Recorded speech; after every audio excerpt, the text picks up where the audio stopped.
important moment. Wait, Mommy. The women's hockey team of the Koreans was a unified team. The name of the Olympics is Peace in Motion, and we really hope that this does set something important in motion. Apparently, unfortunately, the U.S. plan is to start the war games up right after the Olympics stop. Mommy? But we hope that they won't, and they're actually even going to impose harsher sanctions. According to UNICEF, 60,000 children will be in serious danger of starvation if they do impose the harsher sanctions.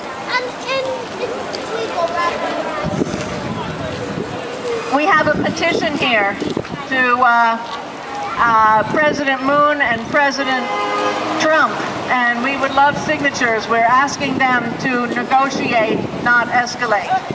We'd love you to sign that petition. A lot of people are signing that.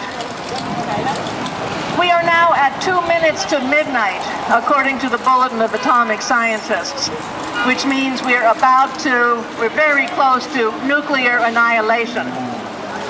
And one of the main reasons that they cited for that, for setting the clock at 2 minutes, a half minute closer than it had been for a long time, is because of the risk of war between the U.S. and North Korea and all of the threats going back and forth. So the U.S. is modernizing its nuclear arsenal instead of getting rid of it as they promised to do in the Non-Proliferation Treaty. They say it's going to cost $1 trillion, a little over $1 trillion, but actually with the normal cost overruns, it'll probably be $2 or $3 trillion by the time we're done. What couldn't we do with that kind of money in this country? And now Trump seems to be actually considering what they're calling a bloody nose strike. Just a small little attack on North Korea to give Kim Jong-un a message that we're really serious. Well, that's a pretty dangerous game.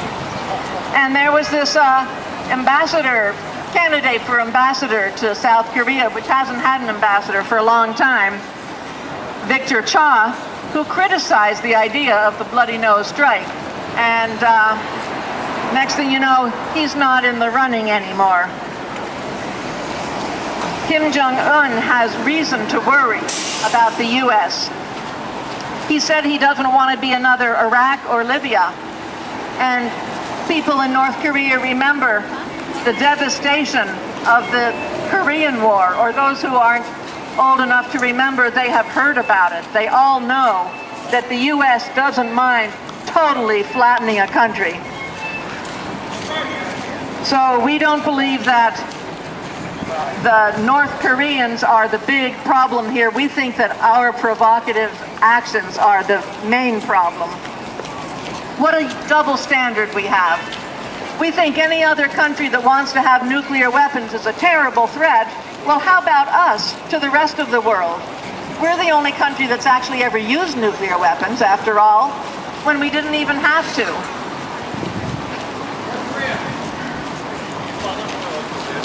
So I'll pass the mic along, and I encourage you to sign our petition over here. We really hope that this Olympic truce can last and can be the beginning of a new phase in relations between North Korea and South Korea, and North Korea and the U.S. as well. We're the Committee for Peace and Human Rights, and we're here every Saturday. Thanks for joining us. We're also Vets for Peace and other people this day. It's a larger gathering than we usually are. Thank you. Don't escalate. Negotiate. Don't escalate. Negotiate. Don't escalate.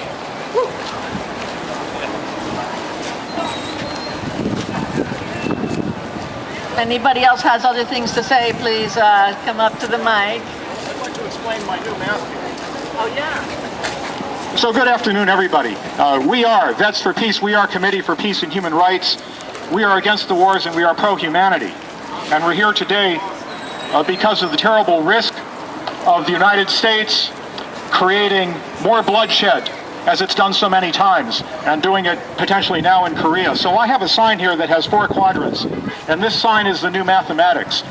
So I'm a kid, I was born in 1950, I grew up with the new math, you may remember it. So the mathematics here, it shows the North Korean flag plus the South Korean flag, minus the American flag, which when you look at it, it's barbed wire and blood, equals the Olympic truce.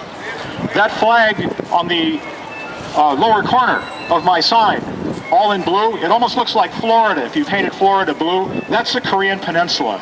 And that's the peninsular flag. The peninsular flag. It's a tremendous achievement that the Korean people forced the United States to back off and allow this Olympics truce to take place. It didn't happen easily. It happened because the South Koreans, who are sick of the threat of war, voted in a government that was able to resist the United States in its development. And she may or may not know that Japan held Korea as a colony from 1910 to 1945, during which it was really brutal. You know, they had conscripted labor of Koreans for the Japanese imperial war effort. They took sex slaves from young women. They called them comfort women, so tens of thousands of women were essentially kidnapped and used as sex slaves for the Japanese Imperial Army. When the bombs went off in Hiroshima and Nagasaki, a lot of people don't know that tens of thousands of conscripted Korean laborers also died in those blasts. This is essentially slave labor kidnapped by the Japanese Imperial Army. So August 6th and August 9th were the big explosions in Japan, right? The day after the Nagasaki explosion in 1945, 2 State Department officials from the United States took a map down off the wall and drew a line across the 38th parallel. And that's why there's a North and South Korea. No Koreans were consulted. This was entirely a move by the United States. So every president has been worse than the last president.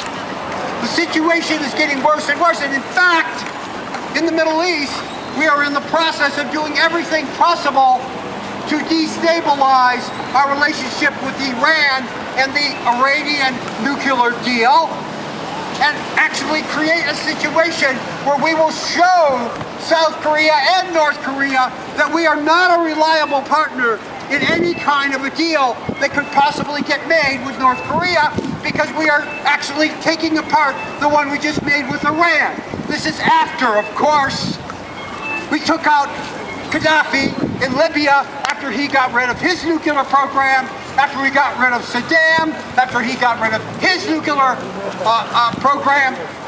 And we are basically telling every country in the world that you are subject to invasion by the United States, the USA, the USA, USA, if you do not have a nuclear weapon. That is the message we have been sending for the last 25 years. That is our country. Our foreign policy is completely and totally militarized, and they actually want to have a military parade which will take out Pennsylvania Avenue with its tanks, so that it has to be completely resurfaced and waste millions and millions and millions of dollars, as they tell us they don't have enough money to fund health care, and they don't have enough money to fund public education, and they don't have enough money to fund public housing, and they don't have enough money to fix bridges, and they don't have enough money so the trains don't run off the tracks and kill people. That is the state in which we live. And everybody should be mad about it, because it's fatal. It kills people all the time. That's true. There is a major opiate crisis in this country. Tens of thousands of people died of it last year. And they can't even keep the clinics that could do something to help those people open. They're in fact shutting them down because they continue to privatize our healthcare system. We pay twice what any other industrialized country pays for a series of bad outcomes. We have more women die in childbirth here than almost any other industrialized country in the world per capita. We have more people in prison here than any other country in the world. Absolutely. This is a police state that we live in. And we get it all the time. Just by coming out here and exercising what is supposed to be our Bill of Rights. Come together. It's time to stop this nonsense. Everybody in the White House right now is a racist, misogynist, crazy person. All of them.